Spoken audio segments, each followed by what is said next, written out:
Go ahead. What have you just been looking to see from the guys the last couple of days since the loss? Their attitudes have been great in the sense of just continuing to move forward. We've looked at that film, and it's like I said on the radio show last night, that you got to have an ability to look at the scoreboard, when you win and when you lose. And you don't accept in victory what you won't accept in defeat. And then when you have defeat, you look at it and you look at why. And that's exactly what we've tried to do. And I think we've looked at that film from a couple different perspectives. And as good as Ohio State played, we squandered some opportunities inside of that game. At times our defense certainly wasn't as good as it needed to be because we weren't as physical as we needed to be. We also missed open shots that if they go down, all of a sudden that confidence changes a little bit on the road, and maybe it's a different story. But the bottom line, and I know I've said this ad nauseum, but it's the truth. We can't get our confidence from our offense. And that's easier said than done. But you can't get your confidence from your offense. You got to get it from your toughness, from your physicality, from your ability to defend and rebound. And that's a process. It's a rare team that can do that at a very high level and do it consistently. I know that. Our coaches know that. Our team doesn't know that. And our fans need to remember that. But the bottom line is that takes time to get. But that's certainly the process that we're trying to build it under. You talk about watching the film. Do you feel like they are kind of recognizing and seeing things on their own when they watch film, and not just stuff that's pointed out by the staff, but them processing it the way they need to? I think it's our job to give them a perspective, and then I think it's their job to accept it, to absorb it. So it'd be one thing if we came in and watched the film and we're just looking for every bit of negative. That's not what we're doing, because there were some opportunities. And again, you don't accept in victory what you won't accept in defeat. Well, sometimes in defeat, you've got to find some positives in there where they can say, hey, if this goes right and that goes right, and we don't take this shot or we get this stop, there's the potential of something different. And I do think they're getting that. But again, we've got to exhibit it. And again, it goes back to this team has got to play on edge. It's got to play. We cannot turn the ball over, and we're turning the ball over too much right now. There's no way around that, and we've got to cut those down because those turn into easy baskets for the other team. It eliminates what we have in a very good offensive team from being able to get more shots. And again, there's always a lot of things that you can get better at, but us taking care of the ball on offense, us being a little bit more aware and alert on defense, and us making sure that our rebounding is really strong on both ends are the keys for us. What were the positives that you took out of the game? Oh, how close, a couple of things. I'll give you an example. A shot before, I think it's 18 to 10, okay? We make one more pass, all of a sudden we hit a 2 or we hit a 3. Well, that's a 5-point game, okay, or a 6-point game. Even with that said, it gets to 20-12. We miss a wide open 3 at the top of the key, okay? Now, we hit that 3. And all of a sudden it's 2015, we're coming down with a set defense. We miss that 3, they come down, it's 22-12. It's little things like that. You've got to show your team the game within the game, or the games within the game. And we always break it down, certainly, in football it's special teams, but you can look at the situational things, the baseline out of bounds, the sideline out of bounds, the after timeout games. But it's more than that. It's the sequence of the game. And we've got to understand where the next pass is. We've got frankly, we passed up some shots in that game. I was as angry about that as anything else. We've got to continue to take open shots, not take challenge ones. And sometimes when that ball stops and it's not moving, we get a little stuck. And we've got to overcome that. But again, so much of that comes because our confidence is coming from the offensive end, and that's not going to be the way it is, especially when you go on the road. You guys were able to get energy from your defense from most of the non-conference season, a lot of those games. Sure. Are you being attacked differently? Are there things that you guys are doing, like not from the defense? Well? Yeah. Well, the other day was a little different. The other day was different than the Minnesota game. The Minnesota game, we just seemed like a step slow on plays. We weren't reading screens and getting out on people, and we just weren't as locked in defensively. The other day is a hard game because you're not just going to guard Jaron Sullinger one-on-one. I think you guys saw what happens when you do that. Right. And inside of the game plan, the shots that Smith had, I said this last night, Smith had a rough day, like he had for us against Penn State. He only made 1 3 out of that was on the game plan. That was okay, this is the game plan, and he hit it. And we were late at getting out off of a double team. The rest, he got off kickouts and offensive rebounds, the break, some things like he played well. So but when you're playing against a team like that that's got so many scores, your margin for error goes down, which means your urgency's got to go up. And they were really aggressive with us on offense. When we were on offense, we didn't handle that as well. But we outscored them in the second half. That's not a moral victory, but when we're an aggressive and an attack mindset like we were maybe the last 10, 11 minutes of that game, and our pressure started to turn them. Now, were they playing at the same level? Probably not. They had a big lead. That's part of it too. But we showed the ability to be aggressive. And even inside of that, we missed some opportunities of guys that usually make those shots, and a couple times we should have made the next pass. So I'm going to finish this. So now we're being played different. I think every team is going to play you differently. Some are going to have the zone. Some are going to trap the post one way. They're going to trap the post another way. They're going to three-quarter the post. They're going to play behind the post. The key is how you adjust to the game. But the one constant is people in this league are going to get up and guard you, and you're going to have to guard basically all five on the other team. And that's not always the way it is in the non-conference. You know, the non-conference, now Kentucky and Notre Dame and Butler and NC State, and they're going to put five guys on the court all the time they have to guard. But not everybody else has that. But we just, our urgency wasn't there. And then all of a sudden, you're like a split second, a second late, and people in this league can make you pay for that. How important was it from a confidence standpoint at the end of a second straight loss for them to have some success and start making some shots? Maybe.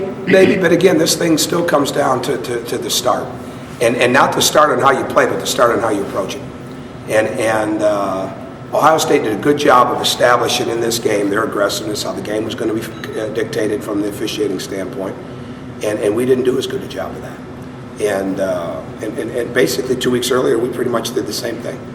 You know, I mean, again, that game, we had foul trouble too. You know, we lost Cody. You try to do your best to adjust to how it's being called. But the other day, we didn't come out and play enough with that aggressiveness. But again, some of it's the maturity of understanding that you've got to continue. And we have really tried to work on that again to really just make huge examples and emphasis on you've got to continue to get stops even when things aren't going right offensively.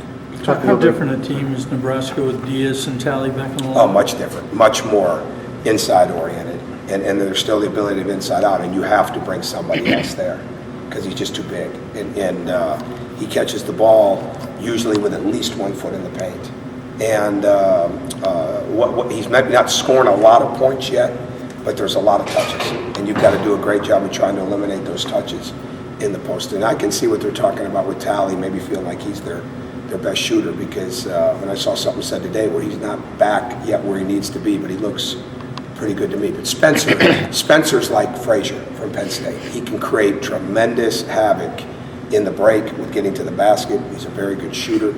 McCray is one of those who do you guard him with type of guys. He can get to the rim. He can shoot threes. He can pick and pop. He can post up. So they're a good team. I mean, they're a really good team. I don't think in this league right now, whether you're on the top or on the bottom, anybody can get caught up in anybody's record because it is a very good league. Cody made the wooden word list. Just your thoughts. I just saw that. JD showed me that. I think that's great.